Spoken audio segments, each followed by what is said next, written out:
اور ان اقوام وقرا کی کیا تخفیص ہے. اگر آپ کا رب چاہتا تو تمام روائے زمین کے لوگ سب کے سب ایمان لے آتے. اللہ چاہتا تو پورا زمین کے اندر جتنے لوگ ہیں سبھی ایمان لے آتے. لیکن اللہ تعالیٰ امتحان کا فرما دیتے ہیں. آج لڑکا 10ویں پڑھتا ہے تو 10ویں پڑھے ہوئے سبھی آدمی پاس ہو جائیں گے تو نوکری کون کرے گا؟ سبھی آدمی نوکری کے لیے کھڑا ہو جائیں گے. کس کو ملے گا؟ اس کے اندر کون پاس ہو جاتا ہے کون فیل ہو جاتا ہے وہ بھی تو معلوم ہونا چاہیے نا. جب پاس ہو جاتا تو آگے بڑھ جاتا، فیل ہو جاتا تو پیچھے رہ جاتا ہے. اسی طریقے سے اللہ تعالیٰ نے انسانوں کو دنیا میں آزمانے کے لیے بھیج دیا. تو اس لیے آزمانے کے لیے ہم پر امتحان لیتے ہیں. ہم تو کیا، اللہ تعالیٰ نے پیغمبروں کو بھی امتحان لے لیا. اللہم اغفر لی. سو جب یہ بات ہے تو کیا آپ لوگوں پر زبردستی کر سکتے ہیں؟ کیا کسی کو زبردستی کر کے مسلمان بنائیں گے؟ اگر کسی کے ہاتھ پکڑ کے کھینچ کے لے جا کے مسجد میں نماز پڑھائیں گے جب اس کا دل ہی نہیں جھکتا ہو؟ کیا آپ لوگوں پر زبردستی کر سکتے جسے وہ ایمان ہی لے آوے؟ حالانکہ شخص کا ایمان بدون خدا کے حکم یعنی مصیبت کے ممکن نہیں.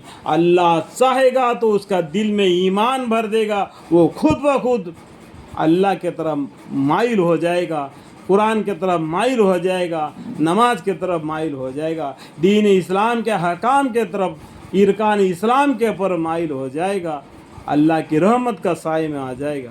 اور یعنی اللہ تعالیٰ بے عقل لوگوں پر کفر کی گندگی واقع کر دیتا ہے. اللہم اغفر لی. آپ کہہ دیجئے، دیکھو آپ مطلب ہمارے پیغمبر صلی اللہ علیہ وسلم انڈائریکٹ میں دیکھو کتنا جگہ پر نام آیا. آپ کہہ دیجئے کہ تم غور کرو اور دیکھو کہ کیا کیا چیزیں ہیں آسمان اور زمین میں.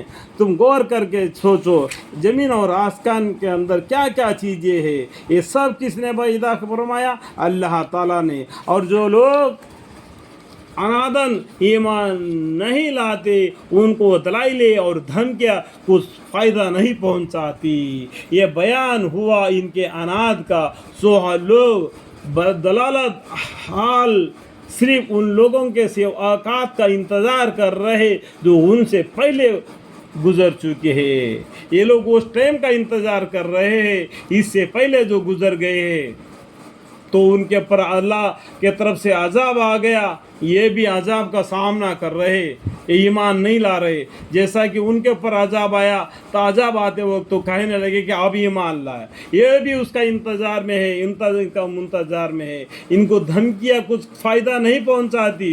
یہ بیان ہوا ان کے عناد کا. سوہا لوگ بدلالت حال صرف ان لوگوں کے سے اوقات کا انتظار کر رہے جو ان سے پہلے گزر چکے ہیں. اللہم اغفر. آپ فرما دیجئے کہ اچھا تو تم تو اس کے انتظار میں رہو، میں بھی تمہارے ساتھ اس کے انتظار کرنے والوں میں ہوں. پھر ہم اس عذاب سے اپنے پیغمبروں کو اور ایمان والوں کو بچا لیتے تھے جس طرح ان مومنوں کو ہم نے نجات دی تھی. ہم اس طرح سب ایمان والوں کو نجات دیا کرتے ہیں. الحمدللہ رب العالمین.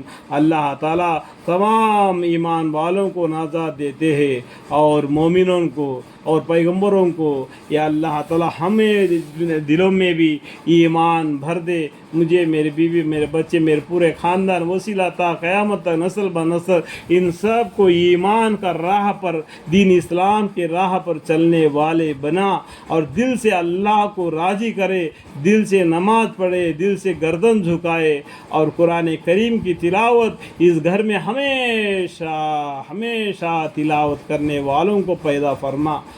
محض آپ کے فضل و کرم سے حضرت محمد مصطفیٰ صلی اللہ علیہ وسلم کے صدقے طفیل سے میرے دعا کو قبول اور منظور فرما. آمین ثم آمین والحمد للہ رب العالمین.